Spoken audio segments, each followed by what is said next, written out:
Oke, balik lagi dengan saya. Saya kali ini akan memberikan kesan pengalaman pemakaian S-Cross untuk 5 bulan ini ya. Saya terima bulan 3, sekarang sudah bulan 8. Eh, Berarti sudah hampir 5 bulan, sudah 5 bulan ya. Mungkin bisa dilihat bagian dalamnya sekarang seperti ini. Ada beberapa penambahan aksesoris yang saya tambahkan ya. Terakhir ini mounting untuk handphone ya. Ini ada magnetnya yang kita tempelkan, lawannya itu kita tempelkan ke handphone, jadi seperti ini. Nah, ini bisa kita gerak-gerakan, kita lihat seperti ini ya. Nah, untuk handphone. Kemudian karpet lantai, karpet mie saya pasang. Di glove box saya pasang ini seperti sejenis Chromecast ya, tapi yang murah. Kemarin saya beli kurang lebih sekitar 100-200 ribuan. Ini ada USB untuk video, gambar dan lain-lain untuk dilihat di head unit ya. Yang lainnya ini tas obat masih belum pernah digunakan. Oh ya, ini ada kelebihan karpet yang saya pasang di bawah itu sama, karena ada kelebihan bahan saya bikin sendiri untuk alas di ini. Dan bagian tengah juga saya buatkan jadi seperti ini kurang lebih. Kunci saya pakaikan kondom, sarung kondom. Kemudian di sisi sini saya pasangkan ada aksesoris list ya, saya beli online juga. Videonya sudah pernah saya bikin. Ini headrest bantalan ya, saya pasang di bagian depan saja.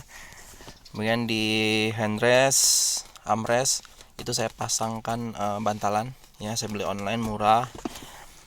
Kemudian bagian dalamnya ini saya ada colokan ya. Di dalam ini kan bawaannya tidak ada lighter, ini saya tambahkan ya. Bisa lihat di situ ada lighter, jadi kita bisa colok di sini, di tengah atau di depan di sini ya. Tapi saya lebih senang di sini karena kalau kabelnya sudah selesai dicas kita bisa simpan ke dalam, jadi biar lebih rapi. Nah, ini seperti ini, tinggal ditutup rapi. Itu mungkin untuk bagian depan. Kita coba lihat bagian belakang. Oh ya, untuk lampu depan LED ya, sudah LED. Ini kacamata. Yang lainnya, oh ya, untuk tengah juga sudah LED. Ini hanya aksesoris sederhana aja yang saya bikin. Mungkin itu untuk sisi depan ya. Kita coba ke bagian belakang.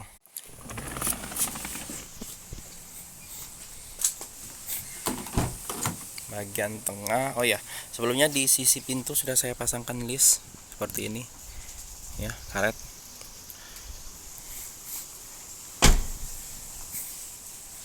Nah, ini juga ya, ada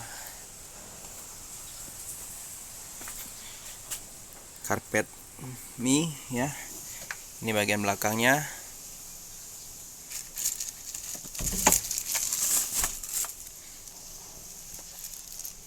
Plastiknya belum pernah saya buka karena di belakang memang jarang ya, karena kita keluarga kecil.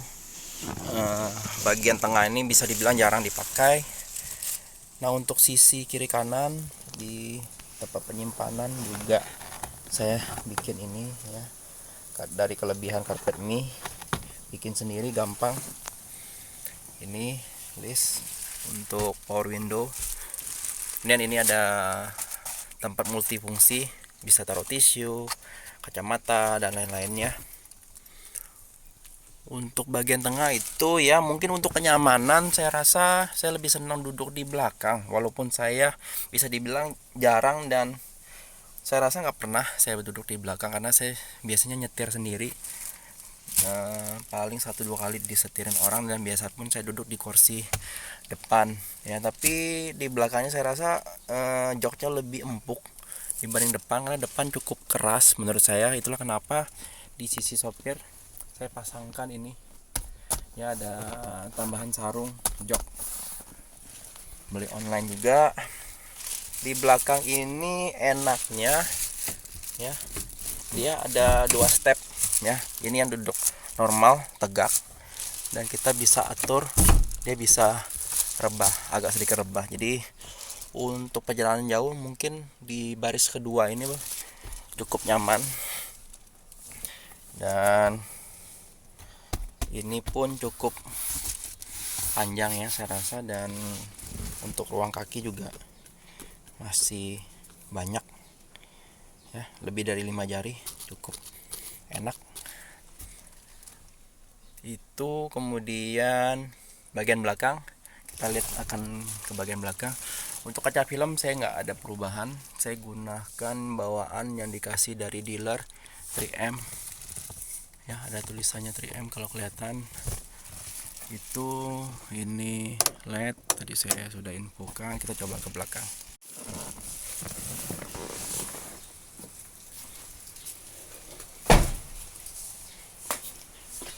Bagian belakang ini nanti mau saya pasangkan spoiler, masih menunggu yang kualitasnya cukup baik. Ini juga nanti akan saya ganti shark fin ya. Untuk bagian belakang, oh ya, untuk belakang mungkin tidak terlalu banyak, saya hanya tambahkan ini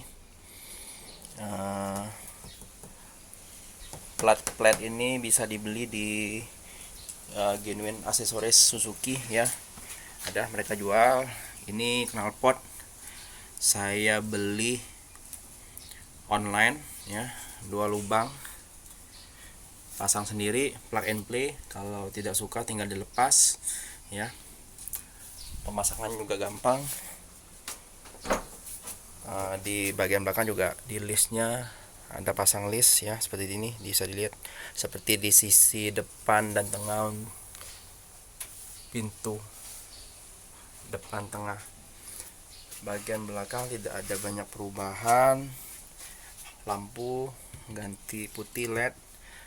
Ini juga ya saya bikin sendiri, karena ada kelebihan di kedua sisi. Ini karpet dasar ya, masih bawaan dari video pertama juga sudah ada. Kemudian bagian ban serep, ini bagian ban serepnya belum pernah dipergunakan, masih baru ya. Bawahnya velg kaleng, ukurannya sama ya, 215 60 R16, itu besarnya sama dengan full size dengan yang bawaan asli. Ini mungkin untuk tambahannya, ini saya senang kalau, dan memang saya sengaja cari mobil-mobil yang ban serepnya itu di dalam dibandingkan ban serep yang ada di bawah kolong. Nah, saya rasa ini lebih bersih, lebih praktis, dan lebih enak dilihat ya, kesannya lebih rapi. Itu kalau untuk saya. Nanti kita coba akan lihat ke bagian kap mesin. Kap mesin itu kan kalau review-review dari beberapa YouTuber itu dilihat bahwa kalau kita menerjang lumpur, itu lumpurnya itu kan masuk ke dalam bagian mesin ya. Nanti kita akan lihat apakah benar ya, karena untuk informasi saja, mobil ini sudah hampir sekitar 3 bulan lebih ya, sebelum puasa itu belum pernah saya cuci sampai hari ini. Nah, nanti kita akan coba lihat seperti apa sambil kita berkeliling melihat mobil saya yang hampir 3 bulan belum pernah dicuci. Kita tutup dulu. Nah, ini lihat ya kotorannya. Oh ya, untuk cuci mungkin saya akan sekalian bulan depan, karena kemarin saya ada coating nano keramik di sini, di cap go motor ini, di wilayah saya. Itu dia memberikan servis setelah 6 bulan coating, itu akan diberikan seperti servis untuk menjaga kualitas dari coating atau nano keramik yang saya pasang kemarin. Nah, ini untuk sisi luar saya rasa tidak ada perubahan ya. Talang air memang dapat dari dealer ya. Kita sambil berkeliling, ini masih nuansa 17-an.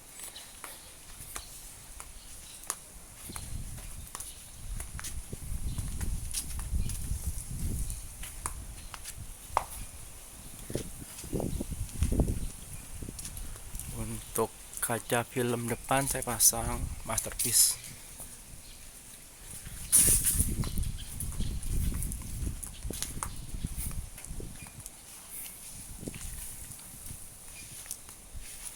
Oke, kita akan coba lihat bagian kap mesin. Kita buka dulu tombol knob pembukanya.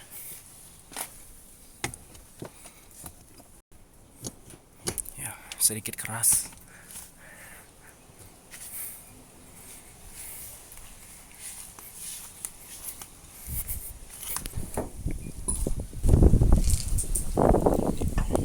Iya. Cukup berat ya. Oke, saya pause sebentar. Ya, ini sudah saya pasang. Ini keadaan dalam dari kap mesin setelah 3 bulan tidak pernah dicuci. Tapi memang kalau saya cuci pun bagian dalam belum pernah saya bersihkan ya. Jadi belum ada perawatan khusus untuk bagian mesin. Bisa dilihat debu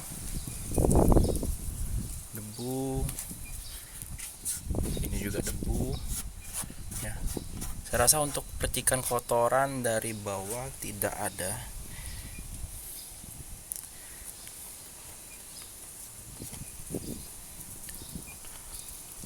Hanya kotoran-kotoran debu.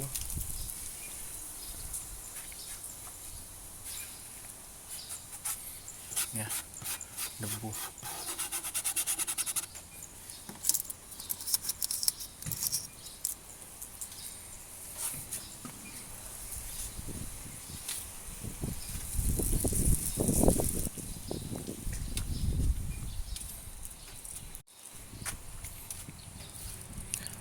Ya, mungkin ini yang bisa saya sampaikan. Kita masuk ke bagian dalam mobil lagi.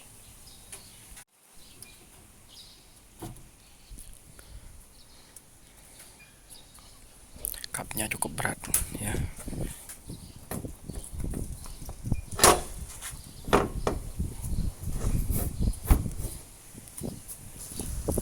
Harus kita angkat dikit ini dan kita lepaskan. Tutup sempurna. Kita akan coba nyalakan mesin dan melihat MID.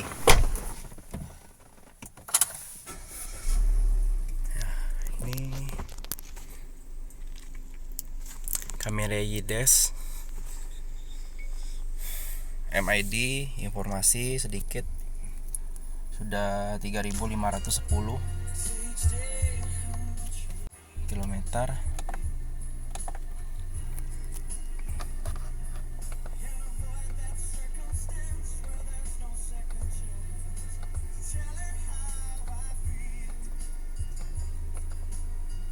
Ya, ini untuk informasi di MID.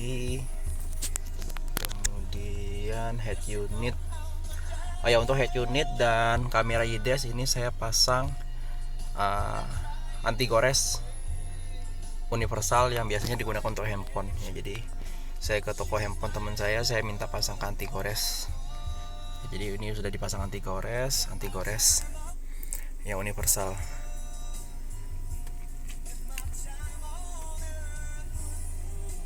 Kita coba ke menunya standar, tidak ada perubahan. Di bagian head unit Untuk konektivitas teleponi saya rasa tidak ada masalah ya, cukup. Nah ini kalau kita pencet di monitornya langsung keluar ya, kita bisa langsung telepon ya, atau lihat dari phonebook nanti bisa kita langsung telepon. Cukup mudah saya rasa. Dan untuk konektivitas Bluetooth juga gampang, kita tinggal searching, nanti kita tinggal koneksikan ke handphone. Jangan lupa koneksi di handphone pun harus kita on kan. Yang lain karena cukup standar ya, untuk settingannya saya rasa tidak ada masalah.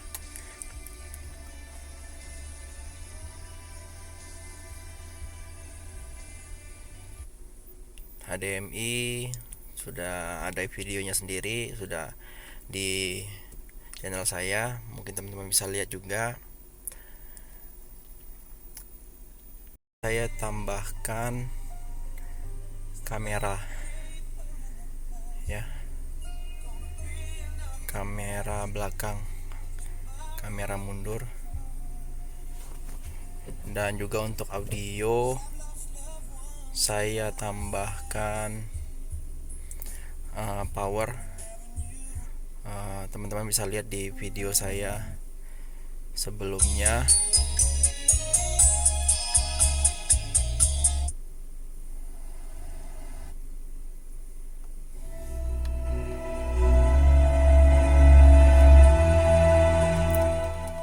Untuk audionya standar saja saya pasang dengan harga kurang lebih sekitar 2-3 jutaan.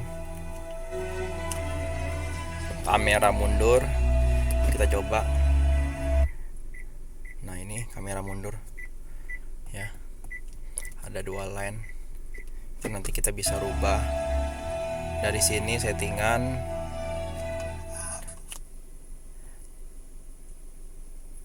Kita off kan.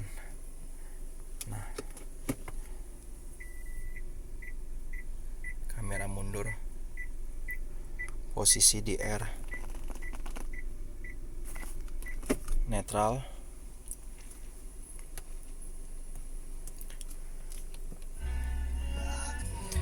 Itu saja mungkin untuk review saya setelah 5 bulan pakai. Aksesoris yang saya tambahkan mungkin bisa jadi referensi dari teman-teman. Untuk servis saya sudah 1 kali servis pada waktu kilometer 1000, kemudian sekarang servis kedua di kilometer 5000. Nanti akan ada pergantian oli. Di servis pertama belum ada pergantian apa-apa dan tidak ada biaya yang dikeluarkan pada servis pertama. Secara kesimpulan saya rasa mobil ini cukup relevan di harganya, di range harganya, di kelasnya. Hanya saja memang bantingannya cukup keras. Nanti saya akan coba tambahkan prime suspension ya. Saya mau lihat apakah ada perubahan di suspensinya, karena untuk saat ini saya rasa suspensinya agak keras. Mungkin itu saja mungkin yang masih menjadi PR untuk mobil ini. Selebihnya saya rasa cukup memuaskan. Dari segi performa cukup lumayan ya. Untuk konsumsi bahan bakar juga saya rasa cukup lumayan. Itu tergantung pemakaian kita. Juga ada cruise control, saya rasa cukup memudahkan ya, khususnya untuk teman-teman yang ada di kota-kota besar yang ada jalan tol. Kalau di daerah saya memang agak jarang saya gunakan, tapi pedal shift kadang-kadang masih saya gunakan. Mungkin itu saja dari saya untuk hari ini. Bila ada pertanyaan ya silakan ditanyakan di kolom komentar. Dan kita jumpa di vlog saya yang lain. Thank you.